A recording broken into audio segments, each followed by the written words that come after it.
కృష్ణా జిల్లా కంకిపాడు మండల పరిషత్ ఆధ్వర్యంలో 1,70,00,000 రూపాయలతో అభివృద్ధి పనులకు మంత్రి పార్థసారథి ప్రారంభోత్సవం చేశారు. కార్యక్రమంలో పెనవలూరు ఎమ్మెల్యే బోడే ప్రసాద్, జిల్లా టీడీపీ నేతలు పాల్గొన్నారు.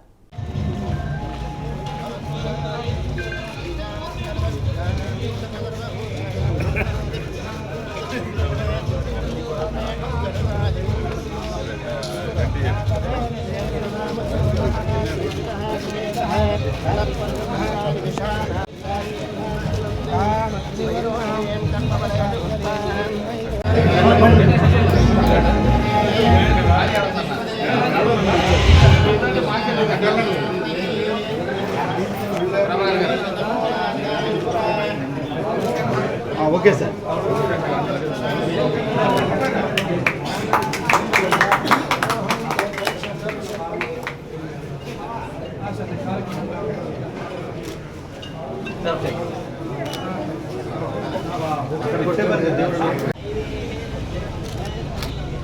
Okay sir. Okay, thank you sir. ఒకసారి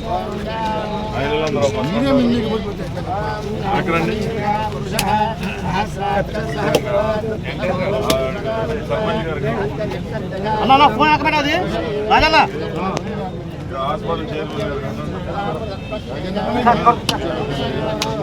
తక్కువ సార్.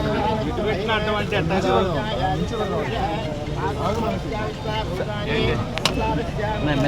పక్కన సార్, ఇటు పక్క రండి సార్, ఇటు పక్క రండి సార్. కొంచెం పర్లేదు సార్. సార్ ఒకసారి ఒకసారి వెనక్కి చూడండి. Okay sir. సార్ ఒకసారి మంత్రి గారు సార్ చూడండి. మేడం చూడండి సార్. ముందు రండి సార్. సార్ మీరు కూడా ముందు మీరు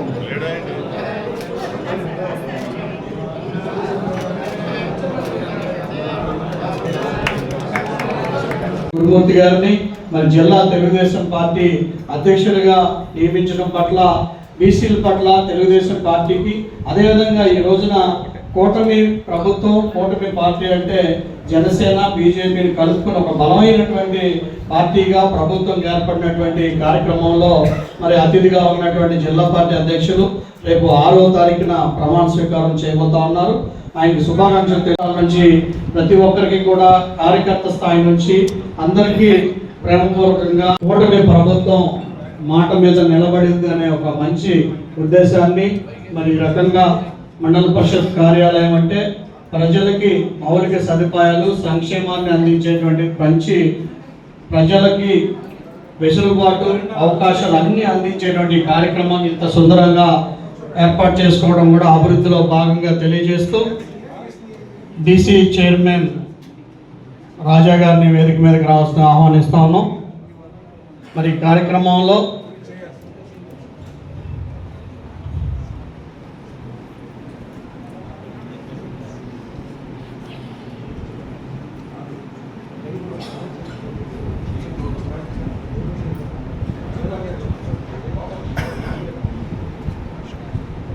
ముందుగా మరి ఇంత చక్కటి అభివృద్ధి, సాఫ్ట్వేర్ ఉద్యోగమో, ఐటీ ఉద్యోగమో, లేదా ఇంకా మెరుగైన ఉద్యోగాలు వస్తే ఆ కుటుంబాలు సమాజంలో అభివృద్ధి చెంది గౌరవం పొందుతాయి.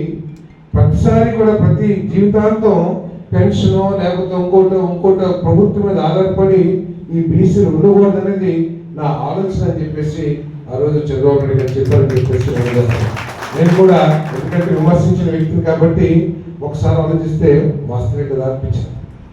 సో ఆ విధంగా ఆలోచించే వ్యక్తి ఈరోజు చెప్తా ఉన్నారు, వైసీపీ టైంలో అందరి చేతిలో డబ్బులు అన్నీ, ఇప్పుడు అసలు డబ్బులు రావట్లేదు అని చెప్పి చెప్తున్నారు. మేము అంతకంటే ఎక్కువ చేస్తున్నాం కదా. పెన్షన్లు ఉన్నాయి, 33,000 కోట్లు సంవత్సరానికి ఇస్తున్నాం. 50,000 కోట్లు ఈ సంవత్సరం కాలం ఇచ్చాం. సంవత్సరానికి మనం 33,000 కోట్లు ఇస్తే వైఎస్ఆర్ కాంగ్రెస్ పార్టీ మొట్టమొదటి సంవత్సరం ఎంత ఇచ్చిందో తెలుసా? కేవలం 20,000 కోట్ల రూపాయలు మాత్రమే రెండవ సంవత్సరానికి.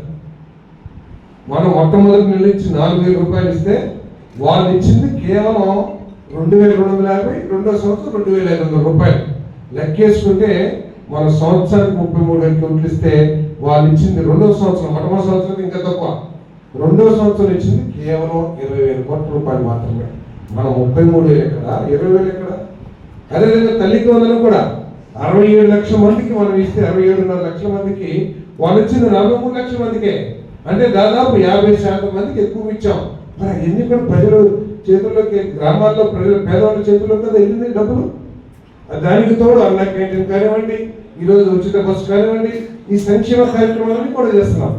మనం చేసే సంక్షేమ కార్యక్రమానికి ఒక బాధ్యతగా ఒక సమాజంలో అభివృద్ధి రావాలి. ఈరోజు ఉచిత బస్సు ఇచ్చాం, ఊరే కాదు ఇచ్చింది. ఆడవాళ్ళు కూడా పురుషులతో సమానంగా అన్ని రంగాల్లో అభివృద్ధి చెందాలి. ఏ విధంగా? ఇప్పుడు ఆడవాళ్ళు మన పిల్లలు చదివించాలనుకో, మన అబ్బాయిని అయితే హైదరాబాద్ దాకా పంపిస్తాం కానీ అమ్మాయిని పంపించాలంటే ఎందుకు దండగా పెళ్లి చేసి పంపించాలి కదా అనుకున్నాం. ఈరోజు ఆడవాళ్ళు కూడా విజయవాడ ఎక్కడికంటే అక్కడికి వెళ్ళేసి చిన్న చిన్న ఉద్యోగాలు చేసుకుని ఆ కుటుంబం మహిళా సాధికారత రావాలని చెప్పేసి ఈరోజు పనిచేస్తామా. అంతేకాకుండా ఈరోజు పెట్టుబడులు చూడండి, దేశంలో రాష్ట్రాలన్నీ కూడా ఏమవుతుంది ఆంధ్రప్రదేశ్లో, ఎందుకు ప్రతి పెట్టుబడిదారులు కూడా ఆంధ్రప్రదేశ్ వైపు చూస్తున్నారు అని అన్ని రాష్ట్రాల ముఖ్యమంత్రులు కూడా గుసగుసలాడుకునే పరిస్థితి వచ్చింది. ఆఖరికి మన మీద కుళ్ళుతో, జలసీతో పక్క రాష్ట్ర కర్ణాటక మంత్రులు ఏ విధంగా మాట్లాడారు ఒకసారి అడగండి. గూగుల్ ఎట్లా వెళ్ళింది, ఏం చేశారు మీరు అని మాట్లాడారంటే ఈరోజు పెట్టుబడిదారులు ఇక్కడ వస్తున్నారు. ఎందుకు? గతానికి ఇప్పటికీ తేడా ఏమిటంటే, ఒక పరిపాలన దీక్షత లేక, ఏం పరిపాలన చేయాలో తెలియక ఉట్టి బట్టలు నొక్కేసి నేను చేసేసాను, నా పని అయిపోయింది, నా బాధ్యత అయిపోయిందని భావించిన ఒక వ్యక్తి ముఖ్యమంత్రి అయితే ఈరోజు పరిపాలనలో ఏ విధంగా చేయాలని 25 పాలసీలు, డ్రోన్ పాలసీ కానివ్వండి, ఫుడ్ ప్రాసెసింగ్ పాలసీ కానివ్వండి, ఐటీ పాలసీ కానివ్వండి, లేదు ఇంకా అగ్రికల్చర్ పాలసీ, ఇటువంటి 25 పాలసీలు తీసుకొచ్చారు. కాబట్టి ప్రపంచంలో పెట్టుబడిదారులందరూ కూడా ఆంధ్రప్రదేశ్లో ఏమవుతుంది, ఆ గవర్నమెంట్ చాలా అనుకూలమైన గవర్నమెంట్ ఈరోజు ఉంది, మనం వెళ్ళి పెట్టుబడి పెడదామని చెప్పేసి ఈరోజు పరిగెత్తుకు వస్తున్నారు మన రాష్ట్రానికి. ఈ జిల్లాలో కూడా నందమూరి తారక రామారావు గారు వచ్చినాకే ఒక అంగం ప్రభాకర్ గారు మంత్రి, ఆ తర్వాత నడకుదిరి నరసింహారావు గారు మంత్రి అయ్యాడు, కొల్లూరు రవీంద్ర గారు మంత్రి అయ్యాడు. మచిలీపట్నం పార్లమెంట్ చరిత్రలో మొట్టమొదటిసారిగా కేపీ రెడ్డి గారు బీసీకి సీట్ ఇచ్చినటువంటి ఏకైక పార్టీ తెలుగుదేశం పార్టీ. అప్పటి వరకు ఎవరంటే ఎవరా గుర్తుపెట్టుకోవాలి. ఆ తర్వాత కొనగల నారాయణ గారు 3 సార్లు 2 సార్లు పార్లమెంట్ సభ్యుడాడు, ఒకసారి అత్యున్నతమైనటువంటి ప్యానల్ స్పీకర్ అయ్యాడు. ఆ తర్వాత కాగిత వెంకటరావు గారు ప్రపంచ ప్రఖ్యాతి గాంచినటువంటి తిరుమల తిరుపతి దేవస్థానానికి చైర్మన్ అయ్యాడు, చీఫ్ విప్ అయ్యాడు, ఆయన ఎమ్మెల్యేకి చేశాడు, ఆయన సార్ వాళ్ళ కుమారుడు అయ్యాడు. ఆ విధంగా బీసీలకు రాజ్యాధికారం ఇచ్చిన, బీసీలకు పదవులు ఇచ్చిన, దాంతోపాటు ఇంకొక ముఖ్యమైన విషయం కూడా గుర్తుపెట్టుకోవాలి. ఈ సమాజంలో బడుగు బలహీన వర్గాలు అభివృద్ధి చెందాలంటే విద్య ద్వారానే చెందుతారని చెప్పి గ్రహించినటువంటి చంద్రబాబు నాయుడు గారు కిలోమీటర్ ఒక ఎలిమెంటరీ పాఠశాల పెట్టాడు, 3 కిలోమీటర్ల క్యూపీ పాఠశాల పెట్టాడు, 5 కిలోమీటర్ల జిల్లా పరిషత్ స్కూల్ తీసుకొచ్చాడు, నియోజకవర్గంలో ఒక ఐటీఐ పెట్టాడు, నియోజకవర్గంలో ఒక పాలిటెక్నిక్ పెట్టాడు, డివిజన్ స్థాయిలో ఒక ఇంజనీరింగ్ కాలేజ్ పెట్టాడు, జిల్లా స్థాయిలో ఒక మెడికల్ కాలేజ్ తీసుకొచ్చాడు, మారుమూల గ్రామీణ ప్రాంతాల్లో అంగన్వాడీ వ్యవస్థను తీసుకొచ్చి పేద బడుగు బలహీన వర్గాల పిల్లలందరూ కూడా విద్య పట్ల ఆకర్షించే విధంగా వాళ్ళకి పౌష్టికాహారం ఇచ్చాడు.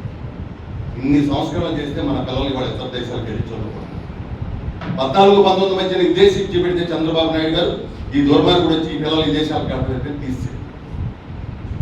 ఈ విధంగా బీసీలకు కానీ మంచి అంటూ చేస్తే తెలుగుదేశం ఈ రోజున కూటమి ప్రభుత్వం మాత్రమే. మనం కూడా ఆలోచించాలి. కుటుంబంలో నాకు చాలా మందికి చాలా కోరికలు ఉంటాయి, అన్నీ అవు. ఎక్కడ ఒక రోడ్డు డెవలప్ చేసి ఆ రోడ్డు మీద నడుస్తుంటే ఆనందంతో గర్వంతో తలెత్తుకొని నడవాలనిపిస్తుంది. నేనేదైనా ఒక రోడ్డు వేయలేకపోతే తలదించుకొని ఈ రోడ్డు ఎప్పుడు అభివృద్ధి చేయగలమా అని చెప్పి ఆలోచనతోటి బాధపడతా నడుస్తాను చెప్పాను. అలాగే రోడ్లు అభివృద్ధికి తప్పకుండా నా కృషి ఎప్పుడు కూడా ఉంటుంది. రోడ్లు కానీ, డ్రైన్లు కానీ, మంచినీరు కానీ, ప్రజలకు కావాల్సిన గ్రామాల అభివృద్ధి, ఇన్ఫ్రాస్ట్రక్చర్ అంతా కూడా డెవలప్ చేయడానికి ఎప్పుడూ కూడా నా వంతు కృషి చేస్తాను. ఈ 1 సంవత్సరాల కాలంలోనే దాదాపు ఈ నియోజకవర్గంలో 200 కోట్ల రూపాయల దాకా ఖర్చు పెట్టాం. ఖర్చు పెట్టబోతా ఉన్నాం. సుమారుగా 70-80 కోట్లు ఖర్చు అయింది. ఇంకొక 110 కోట్లు టెండర్లు పిలిచారు. ఇంకొక దాదాపుగా ఒక 20 కోట్ల రూపాయలు టెండర్లు పిలవబోతా ఉన్నారు. సాస్కి కానీ, ఆర్ఎన్బి కానీ, నాబార్డ్లో సుమారుగా 7 కోట్లు, 10 కోట్ల దాకా టెండర్లు పిలిచారు. రోడ్డు వెడల్పులు ఉంటేనే ఆ ఊరికి అందం అని చెప్పేసి నిన్న మనం తెన్నేరు వెళ్ళాం. తెన్నేరులో రైల్వే గేట్ దగ్గర నుంచి ఊరు చివరి దాకా 2 పక్కల ట్రైన్ కట్టి సీసీ రోడ్డు వేస్తే ఆ రోడ్డు అందమే మారిపోయింది. 2 నెలల క్రితం ఆ ఊరు వెళ్ళినాడు, ఈ రోజు ఈ ఊరు వెళ్తే ఈ ఊరేనా అనిపిస్తుంది. చోడవరం కూడా 7 మీటర్ల రోడ్డు వేసి ట్రైన్ కట్టి అదంతా అడాప్ట్ చేస్తే చాలా మంది ఆ ఊరు వెళ్ళినాళ్ళు ఇదంతా ఎప్పుడు చేశారని అంటా ఉన్నారు. ప్రతి ఊరికి కూడా అందం రోడ్డు, ట్రైన్, ప్రధాన రహదారుల ముందు అభివృద్ధి చేసుకుని గ్రామంలో ఇంకెక్కడైనా లోపల అయ్యి ఎన్ఆర్జీఎస్ నిధుల ద్వారా గ్రామంలో అంతర్గత రోడ్లు ఏ విధంగా చేయాలో ఆ విధంగా చేసుకుంటా పోతా ఉన్నాం. నాకు బాగా పూర్తి నమ్మకం ఉంది. ఈ 5 సంవత్సరాల్లో, సంవత్సరాల కాలం పూర్తి చేసుకున్న 3.5 సంవత్సరాల్లో 70-80% అయినా, కొన్ని గ్రామాలు 100% అయినా అభివృద్ధి చేసి ఈ ఊర్లో ఇంకా ఏ పని లేదు. గ్రామ సర్పంచ్ గారు, ఎంపీటీసీలు కానీ, లోకల్ స్థానిక ప్రజాప్రతినిధులు ఆ ఊరు పరిశుభ్రంగా